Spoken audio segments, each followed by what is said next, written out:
Okay, y'all, I am back at Materville here. So the last time I was here was Thursday, and today it is now Sunday. So things are still looking fantastic. I brought over this T-Rex pepper that needs to be planted. It's kind of tiny. I don't know. It's probably gonna take quite a while. I think if it gets hot, like everything else, it seems like no matter when I plant it, it catches up with other stuff. If I give it good nutrition, a good soil. So we'll find out. It's a hot pepper. I looked it up because I wasn't sure, but T-Rex is hot. So I want it over here at Materville, where all the other hot peppers are. And then I also brought over a bag of Epsom salt. So, oh gosh, it's starting to rain again. Dang it. Oop, pepper's in the way. I'm going to keep talking because I'm trying to let myself into Materville here. But Epsom salt, I know there's probably some scientific reason for this. When I started my garden, this is probably going to be a ridiculous looking clip, but I'm just trying to get inside here. Oh, wow, it's coming down hard. Oh. So when I started gardening about 5 years ago, one of the videos I watched, someone said that putting Epsom salt, as your plants are starting to fruit, I'm probably a little bit late doing this, but it makes the tomatoes sweeter and yummier. So I've been doing it and my tomatoes taste pretty good. So I'm just gonna keep doing it. What I do is I'll mix a bag of this with some sort of fertilizer around this time, like about a month after I put them in the ground, and I'll mix that together, and that's what I'll put underneath all of the plants. I did that at my house, at that garden. I did that Thursday, but I ran out of the fertilizer that I like to use. I'll put a picture of the bag of fertilizer that I'm using. It's higher in phosphorus and higher in potassium, which is for fruiting. If you're having a plant that's having an issue, or you have to remove like a bunch of foliage, anything like that, you'd want to add some more nitrogen. Nitrogen makes the foliage, but phosphorus, potassium, that's what causes flowering, and that's what you want. You want the flowers because the flowers make the fruit. So that's what my plan is to do now, is to sprinkle this all over, and then I'll come back once I get, because I ordered it from Amazon, the bag of fertilizer that I like, then I'll sprinkle this. I just sprinkle it right around the base of the plant, every single plant. That's all I do, and let the rainwater wash it in. Okay, quit raining. That was short-lived. I was going to prune a little bit the bottom leaves. I guess I might do that. Ooh, look at that variegated. So pretty. I am like so in love with variegated plants. But look at these. I think I might record a Materville tour. Who wants to see that? Because this is just, these are like, I don't know. I might not prune just for the heck of it. Plus it looks like it would take me forever. I walked through a spider web. Gosh, they're everywhere. It's the second one today. I don't really see like a whole lot of issues with anything. Some holes from slugs, but these are some pepper plants. I think I'm gonna spend my time doing a Materville tour and not mess with these plants, because there's no disease. I think sometimes we fuss over our gardens, at least me. We fuss over our gardens far too much, and sometimes we cause the problems. So there's no disease, and I have barely touched these plants except for a very quick pruning. I think I showed that in a clip. The one day when they first got going, I pruned off some of the yucky leaves at the bottom that kind of looked not great. And I haven't touched these plants except for tying them up. You saw that Thursday a little bit, but I think that sometimes when we mess with our plants, we move disease. So like if a plant is diseased, we get it on our hands, and then we keep touching other plants, and we put the disease on all the other plants. And since I'm not seeing any issues, I don't want to be messing with them that much. And we'll just live and let live. Let these let this wild jungle be free. So we're gonna do that. I'm pretty excited about it. I don't have to prune Materville. At least yet. At least yet. We're not gonna prune it. The reasoning why you prune your lower leaves, I might have said this in another video, is to actually help keep your plants from getting disease, because the dirt carries diseases and things like that, and when it rains like really hard, and the dirt will splash back up and hit the bottom of your plants, that puts the disease from the dirt onto your plants.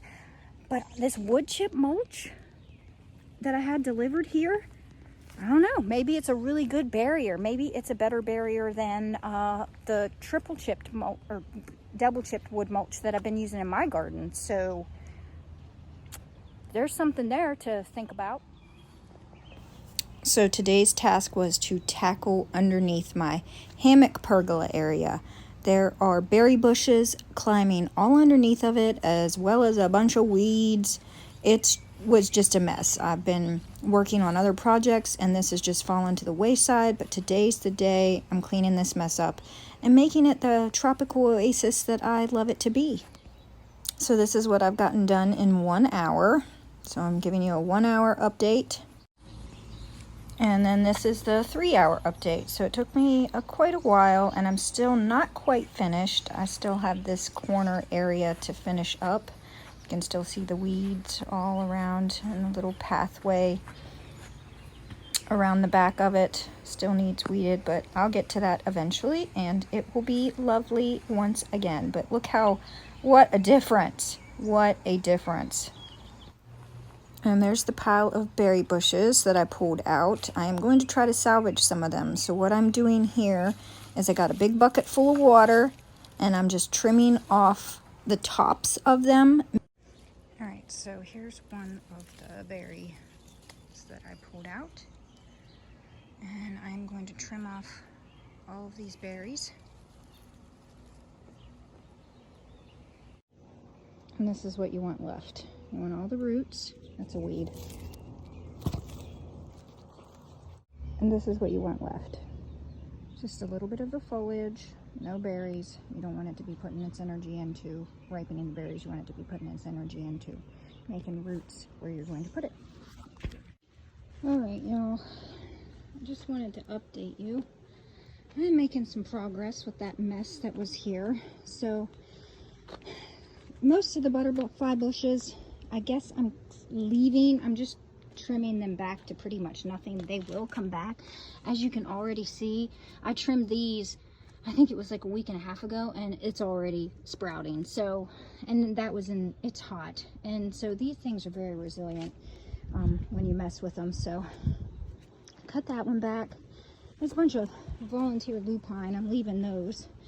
And I cut these down. I'm not sure I'm going to leave all of these. Sorry, I'm out of breath because I just got done digging the gorgeous one. Look at that. It's shameful, but it had to be done. This just got to be, so it was right here and it was gorgeous. It was huge, but it's not where I wanted it. And I just let it go. Like, it was there last year. It was kind of small. And then I forgot to trim it back. And then this year it got insane. I should have pulled it up and moved it last year, but I didn't get around to it. And so like this one right here is small. That's kind of what it looked like last year. And then it got to be huge. So I kind of like where this one's placed. So they're kind of placed in front of the pool, but I don't want them to be so big. So I'm going to trim these back. These right here, again, that one is huge and it's not supposed to be there. I'm probably going to dig both of those up. This one here, I don't know. There's a few of them. And then this mess, these are all weeds. This is just a hot mess. That one's not supposed to be there. That one I think I did plant there. I may leave this one, just trim it back a lot. This one I think has got to go. Because, yeah, it's just too big for its britches. And I don't want it there. I don't think I want it there. I think what I want to do is I want to plant a bunch of hollyhocks. because look at these hollyhocks. They just get really, really big. The ones that I planted last year came back. I should have planted some more of them. Country Romance. That's that pink one. I don't even know if you can see it. I can see it, but you can't see it. It is, I've showed it in a couple of, look at that. Look at that. It is taller than my chicken coop. I think it's probably 7 foot tall now. Or getting close to 7 foot, because this is 6 foot. But I want to plant, I think, a bunch of those around the pool there. Because they're not going to like grow roots like these trees are. And the reason why I'm trying to get rid of all these, not these, they're not trees, they're bushes. But I'm scared that some of the roots might crawl underneath the pool and maybe cause some damage to the pool liner, which that would not be good. So these might have to go. I don't know. This is tough, guys. I hate tearing down these beautiful things.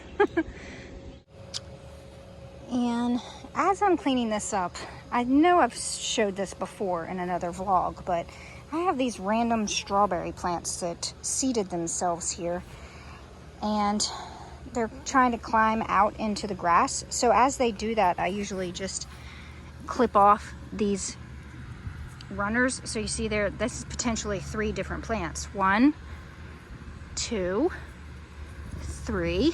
So I just clip it right there, and then what I'm doing, they're kind of everywhere. So the runners are running back behind here, which is kind of neat. But I think I said that I was going to plant my other Greenstalk with strawberry plants. I don't know if I said that or not, but this is what I'm doing. I'm just picking up some of these random stragglers. See, this one's all the way back here, and I'm just gonna grab a chunk of that. There's that one. So there's a plant. See the little roots there? There's the plant, little roots there. And then this one right here can potentially be another plant. So I'm just separating them, and I'm putting, for now, I've been putting 2 to a hole. So there's a couple of plants, and then there's already some runners just kind of spilling over. But I'm gonna plant this whole entire thing with strawberries, and I'm gonna have one that's just dedicated for strawberry plants. Hopefully it'll overwinter in my zone. I think it will. I'm in zone like 7A, so. But I've got this other one full of micros. I don't know if I showed this, since these are the micros that I started seeds for, I don't know, 4 or 5 weeks ago. And they're all looking really happy in here. These over here, you know, some of them are doing pretty good, but I need to come spray again. I don't see aphids too much like I did. I think they did a lot of damage sucking the life out of these poor guys, but there's a bunch of tomatoes, but they take forever to ripen. Downside to micros, they take forever to ripen. It's just silly. This one right here, I think this is, yeah, Father Frost. I'm so excited for this. These tomatoes have been on here for like a month. Okay, let's take a little tour of what I've accomplished today. So I've got a couple of these concrete planters. I planted something in there. I don't remember what that is. My mother-in-law gave me those planters last year. But here's a little look at how much cleaner this looks. Hopefully that grass will bounce back, because the one that was getting crowded out by the butterfly bush is kind of looking a little punier than the other two. But all of the butterfly bushes, all the ones I didn't want, I've kind of pulled up, but I just trimmed back really hard some of them. Got all of the weeds pulled up. Right here is some of the strawberry blonde calendula. So I'm saving seeds from this, but it is just so pretty. There's not a whole lot of it. I don't know how big they normally get, but mine are they look kind of small, but maybe they'll overwinter and really like get bigger in size. And here is my licorice basil that has gone to seed, so I'll be saving seeds from that. Isn't that pretty? Such pretty flowers, very purple. Here's my new heucheras. Oh, they're so lovely. I love heucheras. I want all of the heucheras. what is that plant? I don't know what that is in that pot, but as you can see, I still have that tree stump that I got to dig out. I cut it back and it's already starting to grow new sprouts. So that's getting dug up. Still have that to do. But you can see also on the butterfly bushes the little green sprouts coming off of the limbs on those. And then to end this video, I just want to show you these gorgeous hollyhocks. This is what, when they go to seed, what they look like. So this one is just freshly closed up, but it's like a little round pod. And in that pod, there'll be hundreds and hundreds of seeds that will grow flowers that look like that.